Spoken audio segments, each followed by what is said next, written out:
I broke my back. What do you mean by that? My back is broken. What do you mean, calm it down? It's a fight. Referees telling two fighters who want to fight to calm it down? He should calm down. I saw he's like a clown in his show, man. He's not your guy. Because Tyson Fury's back, and all you motherfuckers are under attack. Look, Eddie Hearn can say all what he likes. Who gives a shit what Eddie Hearn says? It's garbage. Are you off your tits? Have you been smoking something? Can you let me retire and be happy? Please? Just please. Bombs away from the Bronx Bomber! Wanda! Let's go, baby! Let's go! I'm through. They put somebody else up and give me an interview. What are you talking about? What are you talking about? You never give me a fair shake. HBO needs to fire you. You don't know shit about boxing. You ain't shit. You not shit. I wish I was 50 years younger and I'd kick your ass. I got dropped, man. Are you kidding? No, you won the fight. OMG. I am so excited. Any of you radio personalities think you want smoke? Call me Mr. Chimney. I want smoke.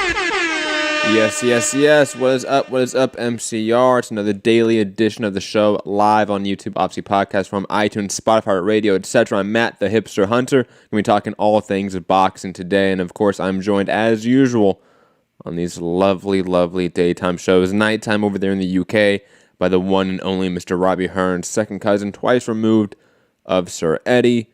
Rob, obviously, I bet you were in the kingdom today at the press conference, with the family. How was it, man? Did you enjoy it? Yeah, I really enjoyed the kingdom. Had to leave Vicky behind, but yeah, we had a good time otherwise. No, I'm only joking. Men and women are allowed, are welcome. But no, yeah, crazy setting for the presser, but left me a little bit. It was all right. Yeah, it's just hopefully the New York and London we can get a bit more, bit of beef. But I don't think we're going to get it because Andy Ruiz has sort of said, he respects Joshua and blah, blah, blah. So we'll see. But yeah, that one was more of a look how great Saudi Arabia is. And well, don't go in your deep dive yet. Don't go in your deep dive yet. Don't worry about it. We're going to get there, Rob. It's okay. You just asked me how it was. Yeah, but it was more of a joke, and you had a great joke back. I will say that I was not expecting that one. Obviously, we're going to talk the press conference in Saudi Arabia today for Andy Ruiz, Anthony Joshua 2. Jarrett Hurd, Julian Williams rematch is now canceled due to Jarrett Hurd wanting other options. And I got to say, that one has been a shocking one to say the least. Quite disappointing. Gervonta Davis is now, of course, a lightweight, and he has a fight almost finalized for the end of the year. Plus a lot of other sort of tidbits in the news cycle. Eddie Hearn, since we're going to talk about Ruiz and Joshua, Eddie Hearn was did an interview with Sky Sports, and he had some words about Deontay Wilder. I know Rob found funny, so I know we're gonna play a clip from that and listen to Eddie be a little bit emotional about the heavyweight rival of his Golden Goose. But digress from all of that. Let's get to the main topic, or at least the big one, because it is the marquee fight probably of the year. Looking ahead, unless maybe if Canelo Kovalev gets pulled off somehow. Robbie about to jump in. I thought you'd done KSI Logan Paul stuff yesterday. That was it. I really, if I could slap you across the television or across the computer, I would. Don't you dare. No, stop. The marquee fight probably of the year is this rematch, Andy Ruiz, Anthony Joshua. And like Rob said, really interesting backdrop just from a aesthetics with the presser in Saudi Arabia with the ruins of Diriyah and Riyadh. And in the background, I thought that was just cool looking, so to speak. Of course, everyone that listens to the show knows that I have extreme gripes with the show being there, with the kingdom being as involved as it is with putting on sporting events. And again, Kareem Zidane put out a great piece in The Guardian, I think it was last week, about sports washing with Saudi Arabia in the last year or so. But beside that, I think, Rob, you made a good point. Like, the presser was kind of boring, kind of bland, a little bit too ceremonial, to put it lightly. But then again, A lot of boxing pressers are usually this way. And on top of that, when they don't have fans there, the atmosphere for the presser automatically goes down, in my opinion. When it's just media and like sponsors there, it's not the same vibe for a presser. It never is to have a actual fans there that are coming of their own accord to see fighters they like. You can't replicate that vibe, that atmosphere in a crowd. And hopefully in New York, hopefully in London, they have fans in attendance, and I think that would automatically make a difference. You don't think they will? No, really, they should. I think it's just going to be media. That's one huge.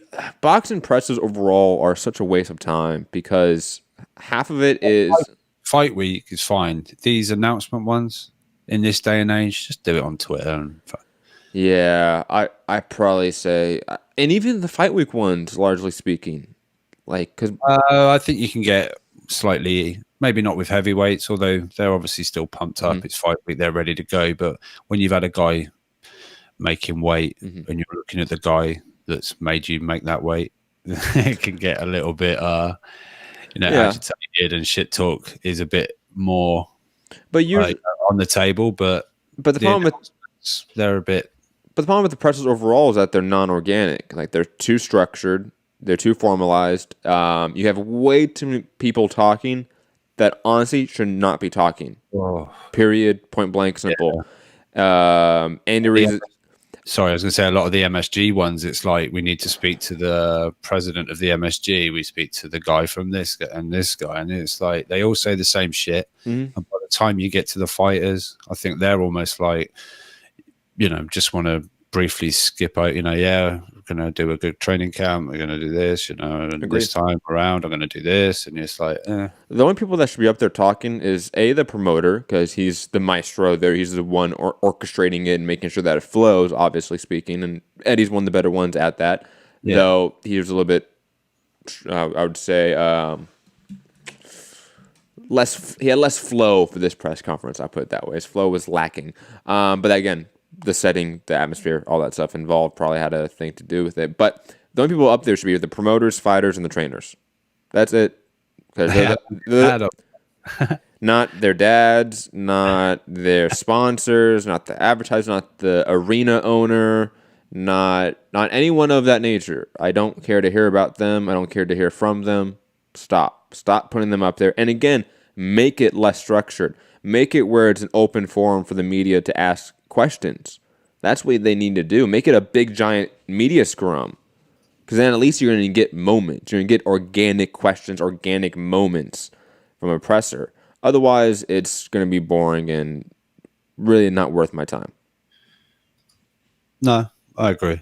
It's, I don't know. Obviously, had it been a big baby or something like that, he might have said some stuff to get under the skin or rattle people. But I just wonder, like I say, hopefully London and New York and then London, we get a little bit more out of them, because I thought it felt in Saudi Arabia it was almost like a ceremonial sort of, look, this is where the fight's going to be. Here's some information and that kind of thing. So it left it a little bit dull. I mean, the face-off, it was sort of a stare down, and then they had some words were mentioned, and it looked like it wasn't like shit talk or anything like that. I wonder if Joshua said, "Can I hold the belts?" or something, whatever it was. Andy Ruiz and that. So I wonder if it was something like, is it all right if I hold the belts or something? Just but they seem to be. Andy was saying, like Josh was a good guy, we're friends, and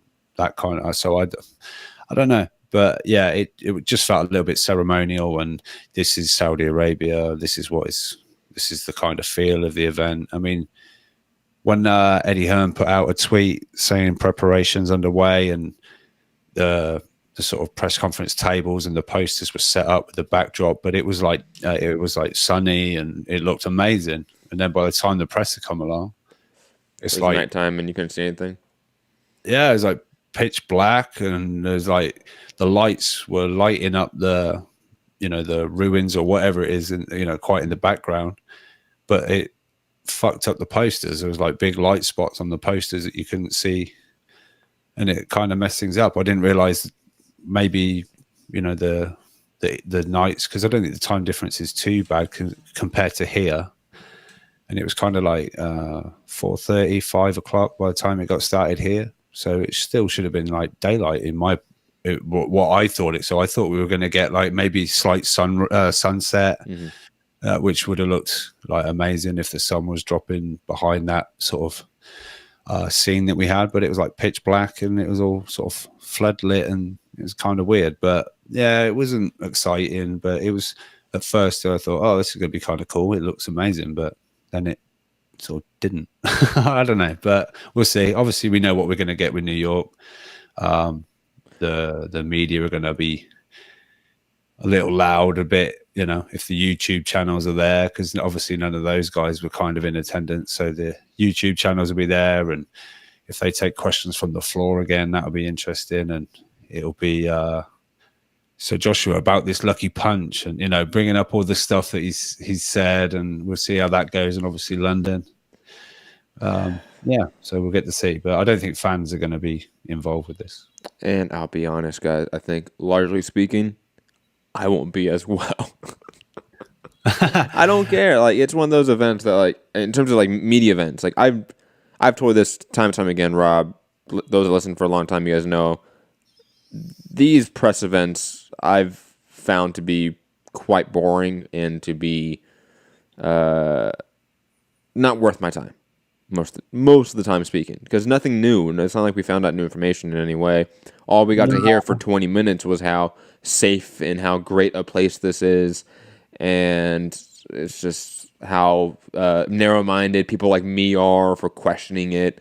So cool. I mean, this was the perfect time in Saudi Arabia to say, because apparently there's going to be loads of stuff going on during fight week, a bunch of entertainment put on, whether it's music, concerts, and a whole bunch of stuff.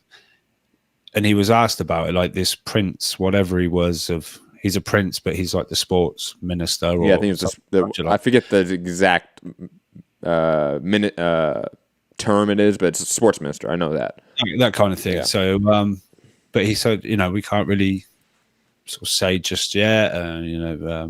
They were asked about when tickets. He said, "Oh, well, it's going to be super easy, but there'll be more information." It's like we didn't learn anything.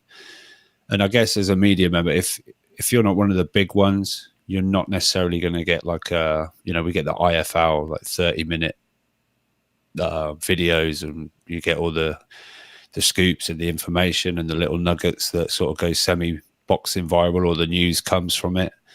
So yeah, I can understand that it's maybe like, did I really need to be here for this? But if you're putting in that grind, I suppose you have to attend these things, build relationships with people in behind the scenes, and get to know certain people. But yeah, hopefully tomorrow's one and the one after we get a little bit more information. But some information did come out from it. Liam Smith going to be on the card maybe against Jesse Vargas, and Eddie's keen on getting Povetkin on there again on the card. But it's all sort of up in the air. That's sort of him putting ideas. So I guess we'll probably get Liam Smith and Jesse Vargas, but I don't know. We'll see. But Jesse Vargas pretending to be a junior middleweight is just frustrating. Just stop. Go back down to welterweight. Just cut. Stop being lazy with your weight cut, please. But yeah, I guess we'll see. More information will obviously come out in the coming weeks or whatever. But I'm sure Mike Coppinger will be the first with it. Occasionally, Keith. So agreed. Keep an eye. Again, I just wanted to point out this article again by Kareem Zidane. Sports washing how Saudi Arabia lobbies the U.S. largest sports bodies.